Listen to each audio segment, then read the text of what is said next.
Today, we are going to completely upgrade your brain, upgrade your English skills, and take you on one of the most beautiful walks of your life. Get ready to transform your vocabulary from basic to absolutely brilliant. Hello, everyone, and welcome back to the Cambridge English Walking Podcast. Yes, guys, we are finally back home. We are in Cambridge today. And we are starting our walk in a truly atmospheric and historic place. Just look at the beauty behind us. This is the Garrett Hostel Bridge, and that stunning building right on the water is the Jerwood Library of Trinity Hall College. It is incredibly beautiful, Slava. A library right on the river? It is the perfect place to talk about words and vocabulary. Exactly, Victoria. Today's topic is very important. We are going to learn 50 phrases. I will teach you the difference between normal, everyday English and advanced English. By the end of this video, you will sound as intelligent as a Cambridge University professor. Wait, Slava. What are you talking about? A professor? No. A professor is way too boring. I want our students to sound as smart as Albert Einstein, or maybe even smarter than artificial intelligence. They will sound smarter than ChatGPT. Smarter than ChatGPT. Oh, Victoria, you are setting the bar very high. But you know what? I love it. Let's make them smarter than a computer. Guys, because we are using advanced words today, this video is perfect for the B1 and B2 levels. It is a serious brain workout. But listen to me carefully. If you are a beginner, if you are at level A1 or A2, do not turn this video off. You must watch this. You need to know how native speakers actually talk. This is your goal. This is your future. You have to strive for the best. Absolutely. And to make this journey easy and relaxing for everyone, you do not need to write these words down. We have already prepared a free PDF companion guide for you. It has all the normal and advanced phrases from today's walk. The link is in the description below. Download it, save it, and learn with us. All right, Victoria, are you ready for round one? Let's start walking and talking. I am born ready, Slava. Let's imagine a very common situation. You want to ask your friend how they are doing.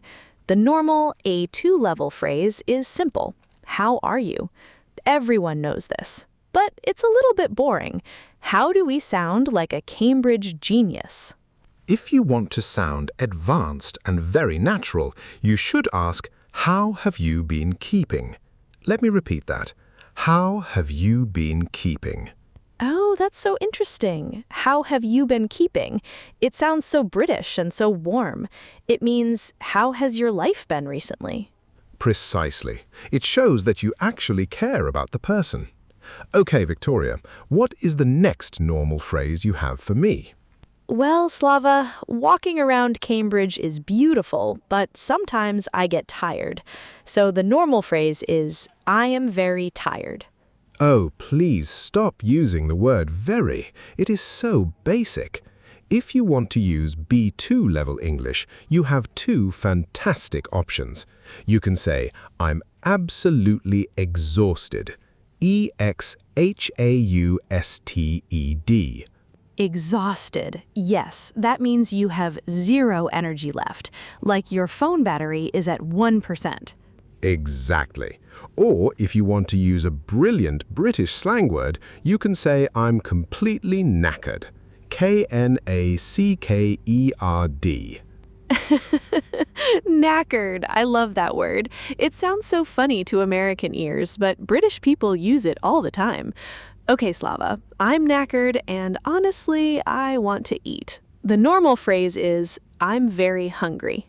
Again with the word very, Victoria. We are next to a famous library. We must use better vocabulary. Instead of very hungry, a smart speaker says, I'm famished. FAMISHED. Famished. Wow, that sounds like a word from an old classic novel. Oh, please give me some bread. I'm famished. Yes, it is very dramatic, but people use it every day. You can also say, I'm starving. S-T-A-R-V-I-N-G. It literally means you are dying of hunger. Oh, I use starving all the time, especially when I smell pizza on the street. Okay, next situation. Let's say we are working on a big project and I have too much work to do. The normal phrase is, I'm very busy. I'm very busy. Yes, everybody understands that. But if you want to sound like a top-level manager or a busy student, you should say, I'm completely swamped. S-W-A-M-P-E-D. Oh, let's explain this to our viewers. A swamp is a place in nature with lots of deep water and mud. So if you are swamped, it means you are drowning in a sea of work. You can't breathe because you have so many tasks. That is a perfect explanation, Victoria. You are definitely smarter than ChatGPT today. Another great B2 idiom for this is I have a lot on my plate. Oh, a lot on my plate, Slava. Why are we talking about plates? I told you I'm already starving. Now I'm thinking about food again. No, Victoria, it's a metaphor. Imagine your plate is your schedule. If you have a lot of food on your plate, it means you have a lot of duties and responsibilities. You have no free time. That's such a clever idiom. I can't meet you today. I have a lot on my plate. Guys, if you use this phrase, native speakers will be so impressed. They definitely will. But look, we're crossing the bridge now, and the view of the river is just magnificent. Let's keep walking along the riverbank, because I have many more advanced phrases to teach you. They definitely will. The atmosphere in this city is just magnificent. Let's keep walking deeper into Cambridge, because I have many more advanced phrases to teach you. Slava, walking around Cambridge is so relaxing. Looking at all these historic streets and buildings makes me think of everyday life. Let's give our viewers some phrases for real, everyday situations. That is a fantastic idea, Victoria. Practice is the most important thing. You must know exactly when to use these words in real life. So, what is your first situation? Okay, imagine this. You are walking down the street here in Cambridge. Suddenly, a tourist runs up to you with a map. They ask you, "Excuse me, where is the oldest pub in the city?" But you have absolutely no idea. The normal A2 phrase is, I don't know. I don't know. Yes, it is correct, but it is so robotic. It sounds like an automatic machine. If you want to sound like a friendly native speaker, you should say, I haven't got a clue. C-L-U-E. I haven't got a clue. A clue. Guys, a clue is a piece of information that helps you solve a mystery, like in a detective movie. So if you say, I haven't got a clue, it means the answer is a complete mystery to you. Exactly. Or you can use a very popular, slightly informal idiom. You look at the tourist, smile, and say, beats me. B-E-A-T-S. Beats me. Beats me. I love how short and practical that is. It literally means, this question has defeated me. I cannot answer it. Okay, Slava, situation number 2. This is a very dangerous one. Dangerous? Oh no, what happened? Did I drink bad tea? Worse. Imagine it is your wedding anniversary. Your wife comes home, looks at you, and says, "Where is my present?" And suddenly you realize you forgot. The normal, basic phrase is, I forgot. Oh, guys, if you just say, I forgot to your wife on your anniversary, you're going to sleep on the sofa. You need a much more elegant phrase to save your life. You should look very sorry and say, it completely slipped my mind. S-L-I-P-P-E-D. It completely slipped my mind. That is brilliant, Slava. It sounds like an accident. You're not a bad husband. Your brain just made a mistake. The thought literally slipped and fell out of your head. Exactly. It is not my fault. It's my brain's fault. It's a wonderful B2 idiom. Use it at work, too. If your boss asks for a report, say, "I'm so sorry. It completely slipped my mind. I will do it right now." That is incredibly useful. Okay, but what if your boss is the one making you mad? Let's talk about negative emotions. Imagine someone spills hot coffee all over your brand new white shirt right before an important meeting. The normal basic phrase is, "I'm very angry." Stop using very. We are upgrading our English today. If someone destroys your favorite white shirt, you are not just angry. You should say, "I'm absolutely furious." F-U-R-I-O-U-S. Furious. You can feel the anger in that word. It's a very strong emotion. Are there any other words we can use, Slava? Yes, a fantastic native phrase is, "I'm fuming." F-U-M-I-N-G. Oh, to fume. Let's explain this to our students. Fumes are the hot smoke that comes out of a fire or a car engine. So if you are fuming, it means you are so angry that smoke is literally coming out of your ears. Yes. For example, Victoria is always fuming when the cafe says they don't have any chocolate donuts left. Hey, that is a very serious tragedy, Slava. Anybody would be fuming in that situation. But okay, let's calm down. Let's move to a situation where we need to agree with someone. Okay, I'm listening. What is the situation?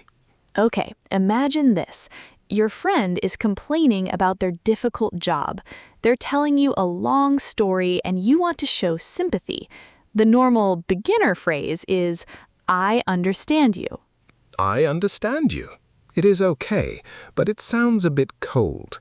It sounds like a psychologist talking to a patient. If you want to sound like a true supportive friend, you should use this beautiful B2 idiom. I see where you're coming from. I see where you're coming from. Wow, that's deep.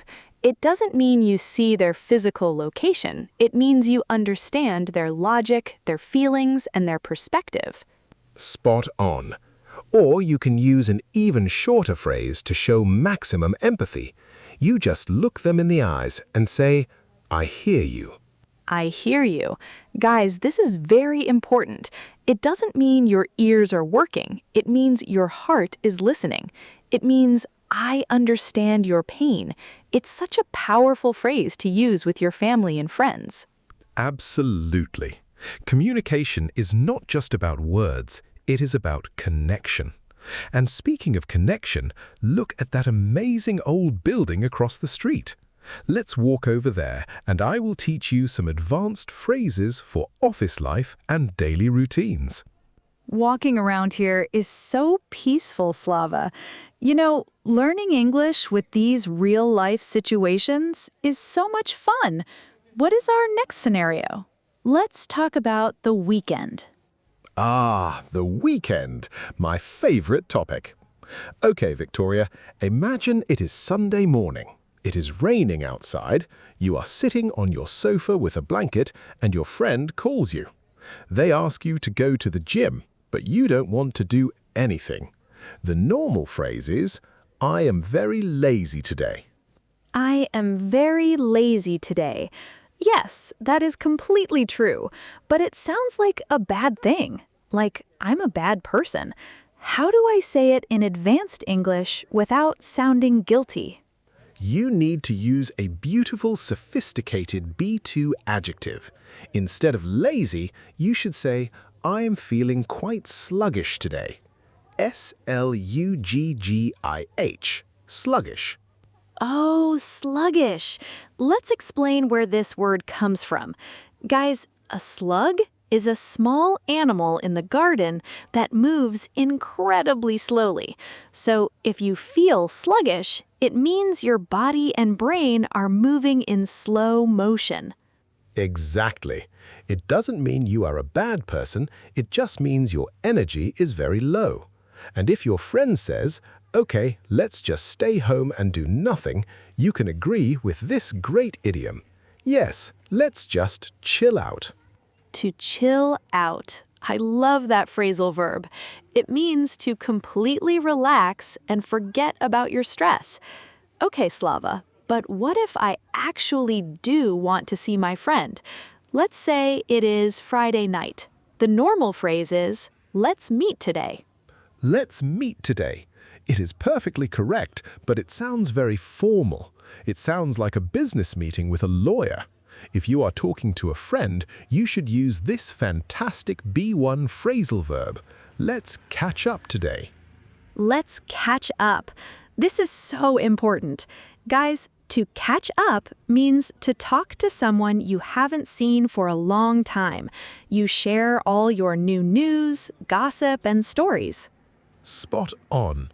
Or, if you want a very casual, native phrase, you can say, let's hang out. H-A-N-G, hang out. It simply means to spend time together for fun, without any specific plan. Yes, for example, Slava and I are hanging out right now, but I'm making him do all the hard work teaching English. That is completely true, Victoria. You are a terrible boss. But speaking of arguments, let's look at a very important situation. How to disagree with someone. Oh, this is crucial. In British culture, politeness is everything.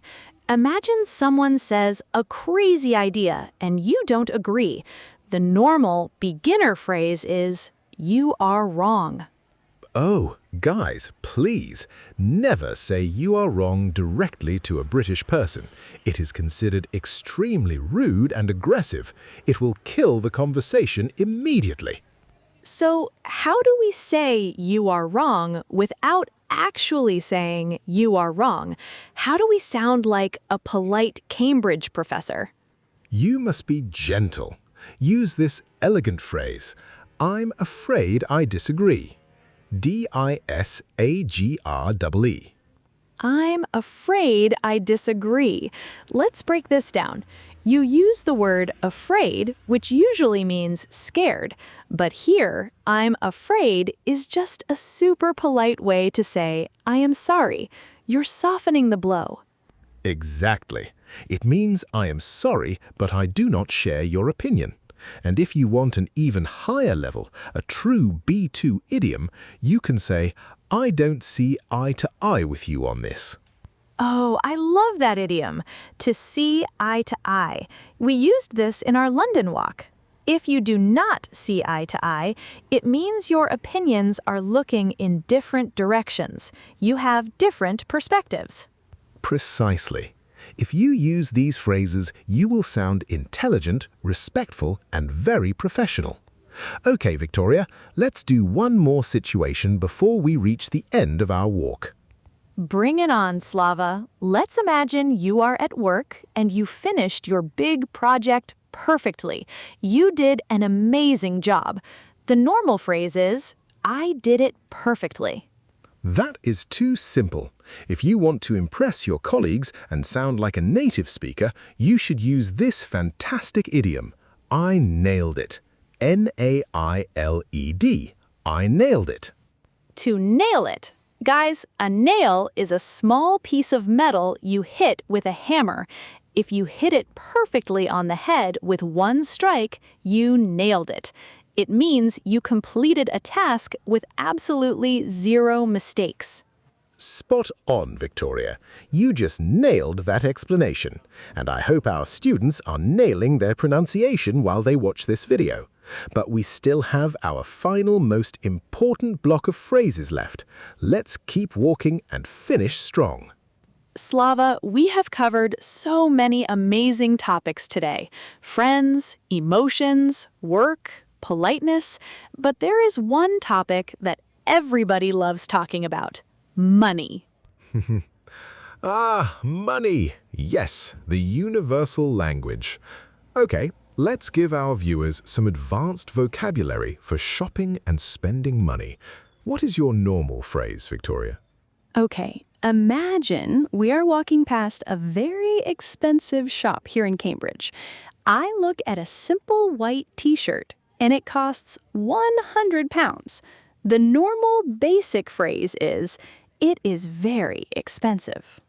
Very expensive. Yes, but we promised to stop using the word very.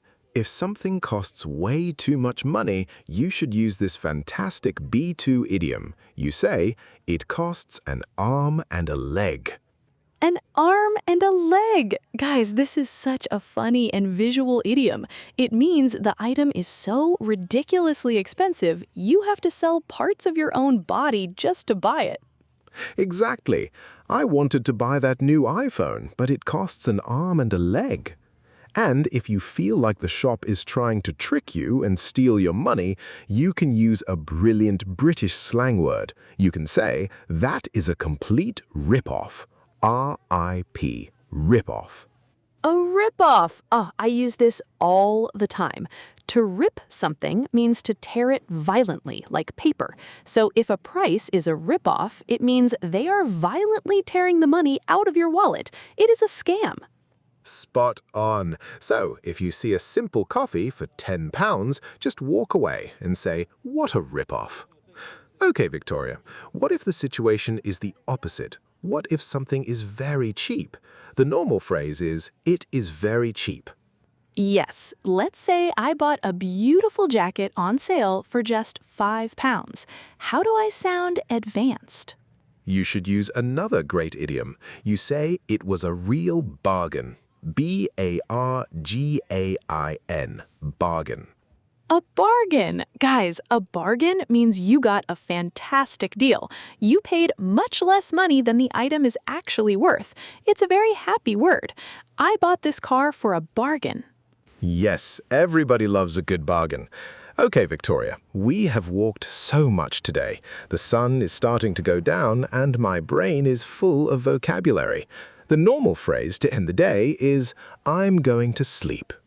I'm going to sleep. It is correct, but how do native speakers say it when they are absolutely exhausted and knackered? They use my two absolute favorite idioms. If you're finishing work or finishing a long task, you can say, let's call it a day. Let's call it a day. It means we have done enough work. We're tired. Let's stop right now and go home. Slava, I think we should definitely call it a day soon. I agree. And when you finally get home and you're ready to jump into your bed, you don't say, I'm going to sleep. You say, I'm going to hit the sack. S-A-C-K. Hit the sack. To hit the sack. Guys, a sack is a large, heavy bag, like a bag of potatoes. Many years ago, beds were just sacks filled with hay or feathers. So hitting the sack means literally dropping your tired body onto the bed. What a perfect explanation, Victoria. Well, guys, we have survived this incredible brain workout. You have learned how to stop sounding basic and start sounding like an advanced native English speaker. You did an amazing job today, but remember, watching the video is only step 1. Step 2 is practice. Exactly. And we want to test your memory right now. Go down to the comments section and tell us which advanced phrase from today's video was your absolute favorite. Yes, did you like famished or maybe rip off or hit the sack? Write a full sentence using your favorite new phrase in the comments below. We read and answer every single one. And please do not forget to click the link in the description to download your free PDF companion guide. It has all the normal and advanced words we studied today, so you can review them anytime. Thank you so much for joining our Cambridge Walking podcast today. If you smiled, if you learned something new, and if you feel smarter than ChatGPT, please give this video a big thumbs up. And hit that subscribe button to join our international family. Keep practicing, keep speaking, and never stop learning. We'll see you in the next video. Have a beautiful day, everyone. Let's call it a day, Slava. Bye-bye. Let's call it a day. See you later, guys.